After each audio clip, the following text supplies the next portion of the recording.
Tepe and the recent Southern California earthquakes. How?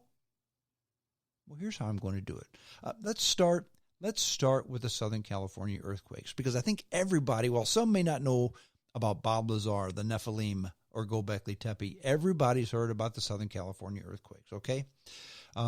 Basically, yesterday, or day before yesterday, July 4th, it was a 6.4 magnitude earthquake. Yesterday, there was a 7.1 aftershock. Huge earthquakes near Ridgecrest, California. Cerro Lake, I think, is where the first one was actually centered. Nobody lives in Cerro Lake. That's a dry lake bed. But a lot of people live in Ridgecrest. Ridgecrest is the city that supports the China Lake Naval Base in the Mojave Desert, okay? It's a fairly big town for being in the middle of the Mojave Desert. About 30,000 people live in Ridgecrest. People do live in the desert, folks. Maybe not as many as you'd think, but there are real towns out there. Now, this earthquake was predicted by a gentleman named, he goes by the name of Dutch Sense. Thank you, Jeff Colonna, for pointing that out to me. In fact, I'm familiar with Dutch Sense. In fact, since my radio days, a listener, Bill Nienaber, used to talk to me all the time and send me links to the Dutch Sense website. He's on YouTube, etc. Dutch Sense is an independent scientist with a better than average track record on predicting earthquakes. Now, what are earthquakes? Are earthquakes a sign of prophecy? The way things are coming? Are earthquakes a sign of things to come? Or are earthquakes just like the California fires? Are they a sign of prophecy? Or the Midwestern floods, the earlier California drought, Donald Trump? Are these all prophecy? Some say yes. But some always say yes, okay? No matter what it is, okay? What's causing the earthquakes? Well, it depends on who you ask. Is it because people are taking too much water from the aquifers? In other words, all these people in Southern California live in a desert. While there's not a ton of water in the desert on the surface, there's a lot of water in the desert underneath in the aquifers. But people are taking that water, and that aquifer is becoming a big hole in the ground. And some say that because the water's not there anymore, that causes the faults to move, and that's why you're having all the problems with the earthquakes. Some say that. Some say fracking. Yeah, we've taken the oil out of the ground via fracking, and that's caused the earth to move. Okay, some say that's causing the earthquakes.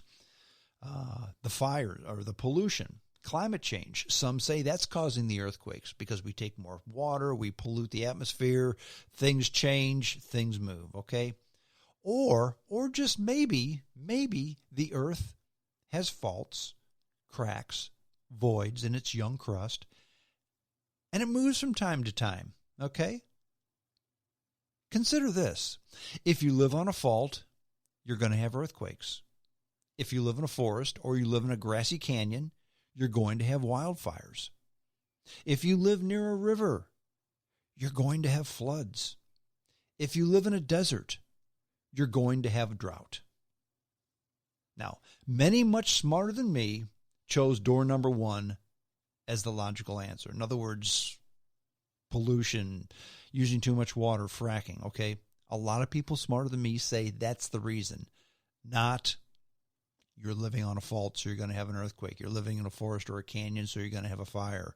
You're living near a river, so you're going to have a flood. You're living in a desert, so you're going to have drought, okay?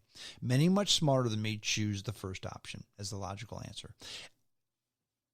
And I'm fine with that because I don't know the true answer, and neither do you, quite frankly.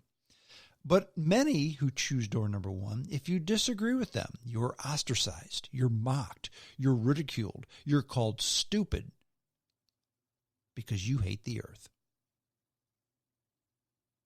Now, what is it with the earthquakes? We don't know for sure. It may be the first option, it may be the second option, it may be a combination of both, okay? That's all open for discussion.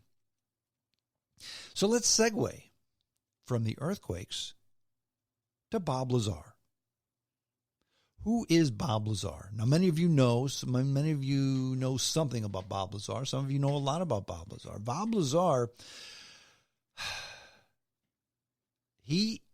when Bob Lazar, he was a scientist, okay, who worked at the Los Alamos plant, the Los Alamos lab in New Mexico. He also worked at the S4 site in the Nevada desert. Okay, he went to MIT, he went to Caltech. He was actually a guy who worked at S4 on, according to him, reverse engineering alien spacecraft. Then through a bunch of actually bad decisions, he took a bunch of buddies of his to go look at these spacecraft that flew every Wednesday night. His employer found out about it and they fired him. Well, then he went public with a newscaster in Las Vegas named George Knapp. Same George Knapp who's on Coast to Coast 2 or 3 Sunday nights a month. But George Knapp broke the story back in 1989. This is Bob Lazar. This is what he did. And that's what started the whole Area 51 phenomenon, okay? Now, what happened, some believe Bob Lazar, some do not. I do. In fact, there's a new documentary on Netflix. I think it's called Bob Lazar, Area 51, and the Aliens or something like that. But you go to Netflix and just Google Bob Lazar and you'll find it. But the government basically erased Bob Lazar's history and identity when he came out with this story. For instance, they said there's no Bob Lazar ever worked at Los Alamos. He never went to Caltech. He never went to MIT. He never worked at S4. But then there's a story at Los Alamos where Bob Lazar used to drive his jet-powered car to work every day. It was in the Los Alamos newspaper, okay? Basically, most Los Alamos lab employee Bob Lazar drives his jet-powered car to work every day. Okay, so they didn't erase that. Did he go to Caltech? No record of him ever going to Caltech, but he has buddies say, yeah, I shared a room with him. MIT, never went to MIT, no record of it, but there's people who say, yeah, I had a class with him. Never worked at S4. There's a guy who used to work at S4, said, yeah, I remember when he came in here. In fact, I think I hired him. So they erased most of his identity, but this stuff still came up, okay? Many of the things that Bob Lazar mentioned in 1989, slowly but surely, many just recently came to fruition. In other words, most of what he said that they laughed about, actually it happened. It really happened. So Bob Lazar, here's a guy who was just a plain old guy, plain old scientist, worked for the government, doing reverse engineering on UFOs, actually alien spacecraft. Spacecraft not of this world is how Bob Lazar actually described it, who was put down, mocked, and ridiculed. But as time goes on, I mean, that was 30 years ago? 40 years ago? 30 years ago? 30 years ago when this came out. And stuff is still coming out from 30 years ago that when the smoke clears, Bob Lazar was right. Let's segue from Bob Lazar to the Nephilim. Who are the Nephilim? You may have never heard the term. Well, if you're a biblical scholar, you have. According to a lot of conspiracy theorists or biblical scholars, the Nephilim were the sons of God, fallen angels in the Bible. In fact, there are various chapters in the Bible. I read them just to make sure that they were true in Genesis, in Numbers, in Ezekiel that refer to the Nephilim. The Nephilim are the giants like Goliath, the 4 horsemen of the apocalypse. Those are the Nephilim. The Nephilim were fallen angels who came down in the early days and mated with women, and they formed a super race, a race of giants. That's according to folklore, history, the Bible, whichever you want to mention. But many people, unlinked, have the same story of the Nephilim. People, Jews, Christians, Arabs. It's in all of their holy books. People throughout different parts of the world talk about the giants as well. So let's say it never happened. Let's say there were never a Nephilim. Let's say there were never giants on the earth. Then how come many, many cultures in many, many different parts of the world, cultures that never, according to historians, never associated with one another, tell the same story? In other words, we don't know for sure, just like the earthquakes, just like Bob Lazar. Let's now segue to Gobekli Tepe. What is Gobekli Tepe? Well, it's an archaeological site in Turkey near the Syrian border, which makes it very difficult to excavate, especially with the war going on. But it was discovered in 1963, and it goes back to at least 11,000 BC. Probably earlier than that, because these cities were built on cities, which were built on cities, and they estimate only 5% of Gobekli Tepe has been uncovered. 5%. That's all. So it may be much older than 11,000 years. Well, why is that number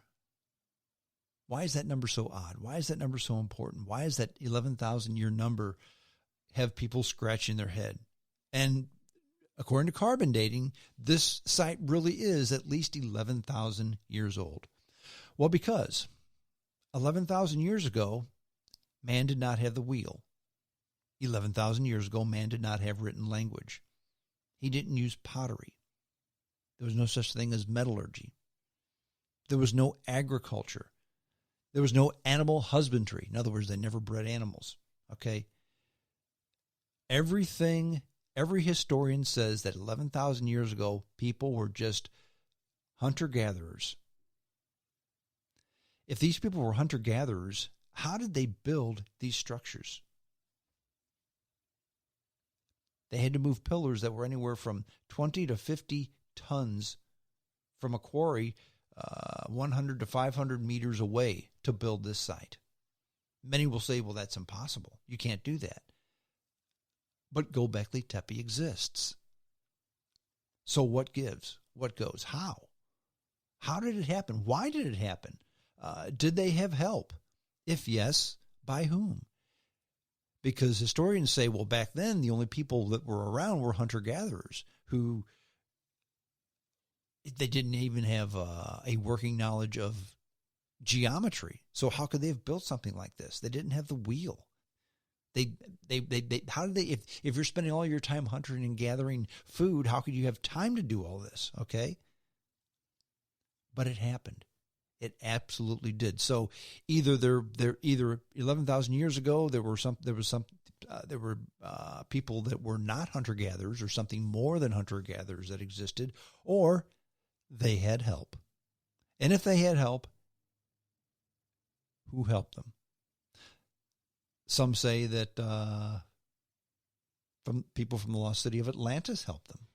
Some say that Atlantis or a similar culture that was much more advanced many, many, many years ago, when the earth cooled during the Ice Age or after the Ice Age, the waters came up that flooded out these cities, these island cities that were near the coast, as the movers and shakers, the captains of industry in all societies always like to live near the ocean. They were flooded out, and they moved to different parts of the earth and shared their technology with others. Some say that. Some say alien beings. They came from another world, and they shared their technology with people. Some say the giants, the Nephilim. If you had people who were 40 feet tall, yeah, they could help you move those big boulders, okay? Now, are any of those true? Are any of those the real reason? I don't know, and neither do you. But what we do know is Gobekli Tepe predates the wheel. We know that the Nephilim, or references to them, is in the Bible. Would the Bible lie? Is the Word of God a lie? And we also know that 30 years into the Bob Lazar story breaking by George Knapp, the story of Bob Lazar breaking by George Knapp, more and more of the things that Bob Lazar said in the interviews with George Knapp are coming to fruition. Wow, he